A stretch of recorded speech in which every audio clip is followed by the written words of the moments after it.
199 वर्षों की हिंदी पत्रकारिता की विकास यात्रा एवं साहित्य संवर्धन। हिंदी पत्रकारिता का हिंदी भाषा और साहित्य के विकास में क्या योगदान है, यह साहित्यकार और रचनाकार अच्छी तरह से समझ रहे हैं।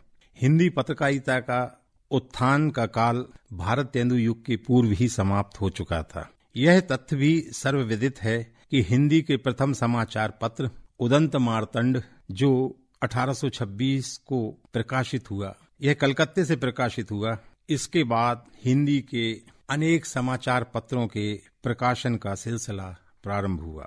हिंदी के प्रमुख अन्य पत्रों में एक पत्र बंगदूत भी था। कुल मिलाकर उन दिनों कलकत्ता हिंदी पत्रकारिता का केंद्र रहा। उस समय बंगदूत 1829 कलकत्ता, प्रजामित्र 1834 कलकत्ता, बनारस अखबार 1845 बनारस, मार्तंड 1846 कलकत्ता, सुधाकर 1850 काशी, बुद्धि प्रकाश 1852 आगरा, प्रजा हितैषी 1855 आगरा, ज्ञान प्रदायिनी पत्रिका 1886 मासिक लाहौर से प्रकाशित हुई। इसके संपादक नवीन चंद्र राय थे। भारत मित्र समाचार पत्र भी कलकत्ता से प्रकाशित हुआ।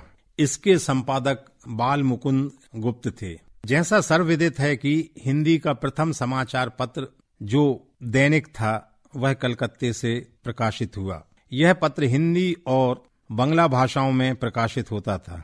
यह पत्र लगभग 14 वर्षों तक प्रकाशित होता रहा। भारत तेंदु का स्थान हिंदी पत्रकारिता के क्षेत्र में अन्यतम है। इन्होंने हिंदी के प्रत्येक अभाव को दूर करने की चेष्टा की। 1868 में कवि वचन सुधा का प्रकाशन शुरू हुआ। अपने मूल रूप में यह कविता की पत्रिका थी। इसके साथ ही इसमें समाज सुधार, राजनीति और साहित्य का समावेश रहता था। इसने साहित्यकारों को अच्छे अवसर प्रदान किए। कवि वचन सुधा 1875 से साप्ताहिक अवधि में प्रकाशित होने लगा। यह पत्र काशी से भारत तेंदु हरिश्चंद्र ने प्रकाशित किया। साहित्यिक संवर्धन में इसने काफी कार्य किया।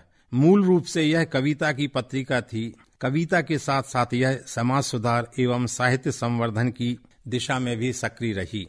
कालांतर में यह देश में जन जागरण और स्वतंत्रता हितों की ओर मुखर हुई। भारत तेंदु हरिश्चंद्र ने हिंदी पत्रकारिता में नई विधाओं को प्रारंभ किया। निबंध का प्रारंभ भी इन्होंने किया। इसमें जीवनियां भी प्रकाशित होने लगीं तथा निबंध भी प्रकाशित होने लगे। इससे साहित्यकारों और निबंधकारों को लेखन के अच्छे अवसर मिलने लगे। इसमें गंभीर विषय निबंधों में कहे जाने लगे। जीवनी भी छपने लगीं। भारत के वीरों के प्रेरणादायक प्रसंगों को भी पत्रों में स्थान दिया जाने लगा। इन प्रयासों से नव जागरण प्रारंभ हुआ। इस समय में कहानियों और लघु उपन्यासों का भी प्रचलन प्रारंभ हुआ। इसका प्रकाशन भी भारत तेंदु जी ने किया। इस परंपरा के ध्वजवाहक बने प्रताप नारायण मिश्र। इन्होंने कानपुर से ब्राह्मण पत्र का प्रकाशन प्रारंभ किया। इसमें कविता और व्यंग दोनों हुआ करते थे। हिंदी साहित्य की प्रमुख पत्रिकाओं में सरस्वती, हंस, आलोचना, वागार्थ का नाम प्रमुख है। इन पत्रिकाओं ने हिंदी साहित्य के विकास में महत्वपूर्ण भूमिका निभाई और साहित्यिक, सांस्कृतिक और सामाजिक मुद्दों को भी अच्छा स्थान दिया। अक्षर पर्व, इसमें कविता, कहानी, उपन्यास आदि को प्रमुखता दी गई। आहा जिंदगी, इसने साहित्य संस्कृति के मुद्दों को व्यापक रूप से उठाया और अपने प्रकाशनों में इस प्रकार की सामग्री को स्थान दिया। इसके साथ साथ साहित्य अमृत, इंद्रप्रस्थ, भारती, अनुकृति, पाखी, कथाक्रम, भाषा, मधुमती और साक्षात्कार के नाम प्रमुख हैं। विनय पत्रिका को हिंदी की प्रथम पत्रिका होने का श्रेय जाता है। प्रारंभिक दौर की हिंदी पत्रिकाओं का यदि इस समय स्मरण करें तो कवि वचन सुधा मासिक, हरिश्चंद्र मैगजीन, बाल बोधिनी, कादम्बिनी, सरस्वती, सुदर्शन, समालोचक, इंदु, विशाल भारत, साहित्य संदेश, ज्ञानोदय का नाम अग्रणी पंक्ति में आता है। 20वीं सदी की हिंदी पत्रकारिता को स्वर्ण युग की पत्रकारिता कहा जाता है। स्वतंत्रता आंदोलन में भारतीय पत्रकारिता का जो योगदान है वह सर्वविदित है। गांधी जी के समय गांधी जी ने और उनके अनुयायियों ने अपने समाचार पत्रों के जरिए स्वतंत्रता आंदोलन को व्यापक प्रचारित प्रसारित किया। इस काल की पत्रकारिता देश प्रेम, त्याग, बलिदान और रोमांच से भरपूर थी। अंग्रेजों के अत्याचार भी भारतीय पत्रकारों को नहीं डिगा सके। इस काल की पत्रकारिता ने जनमत को तैयार किया, स्वतंत्रता की मंशा को बढ़ावा दिया, ब्रिटिश शासन के खिलाफ विरोध को तेज किया। भारतीय पत्रकारिता में मध्य प्रदेश की पत्रकारिता का भी बहुत योगदान है। मध्य प्रदेश के प्रमुख पत्रकारों ने भी देश प्रेम की बात को आगे बढ़ाया। मालवा अखबार, नर्मदा अखबार, नवभारत इस श्रेणी के प्रमुख अखबार रहे हैं। देश में स्वतंत्रता के बाद पत्रकारिता का प्रचार प्रसार बड़ी तीव्र गति से हुआ। देश के विभिन्न हिंदी और गैर हिंदी प्रांतों में हिंदी के अनेक पत्र पत्रिकाओं का प्रकाशन प्रारंभ हुआ। इनमें मध्य प्रदेश में नई दुनिया, नवभारत पत्रिका, दैनिक जागरण, देशबंधु, आचरण, राज एक्सप्रेस, हिंदी एक्सप्रेस के नाम प्रमुख हैं। मध्य प्रदेश का दैनिक भास्कर प्रदेश के अलावा देश के विभिन्न राज्यों से भी प्रकाशित हो रहा है। वर्तमान में उत्तर प्रदेश के अग्रणी समाचार पत्रों में दैनिक जागरण, अमर उजाला, आज के नाम अग्रणी हैं। इस समय हिंदी की प्रमुख साहित्यिक पत्रिकाओं का उल्लेख सामयिक है।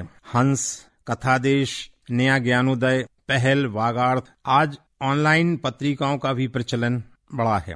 अनेक हिंदी की पत्रिकाएं ऑनलाइन हुई हैं और अनेक समाचार पत्र अपने वेब एडिशन प्रारंभ कर चुके हैं। इसके अलावा कुरुक्षेत्र, मधुमती जैसी पत्रिकाएं भी निकल रही हैं। स्वतंत्रता के बाद जिस तीव्र गति से भारतीय पत्रकारिता का विकास हुआ है वह सराहनीय है। देश के बड़े बड़े महानगरों के साथ साथ विभिन्न राज्यों के बड़े नगरों तथा छोटे छोटे शहरों और कस्बों से भी हिंदी के समाचार पत्र पत्रिकाओं का प्रकाशन हो रहा है। इन समाचार पत्रों ने स्थानीय साहित्यकारों को पत्रों में स्थान दिया है। इससे स्थानीय रचनाकारों को देश में स्वीकृति प्राप्त हुई है। साहित्य सृजन में समाचार पत्र पत्रिकाओं की अहम भूमिका रही है। आज के दौर में यदि हम देखें तो दैनिक जागरण, दैनिक भास्कर, अमर उजाला, राजस्थान पत्रिका, आज, नवभारत, लोकमत, देशबंधु, हरिभूमि, हिंदुस्तान, स्वतंत्र भारत, जनसत्ता, पंजाब केसरी, प्रभात खबर, एक्सप्रेस, गांधी और अनेक हिंदी के समाचार पत्र देश के विभिन्न स्थानों से प्रकाशित हो रहे हैं। इस अवसर पर लोकतंत्र के प्रहरियों को सैल्यूट है। आशा है आने वाले वर्षों में हिंदी पत्रकारिता देश के विकास और लोकतंत्र के संवर्धन में महती भूमिका निभाएगी।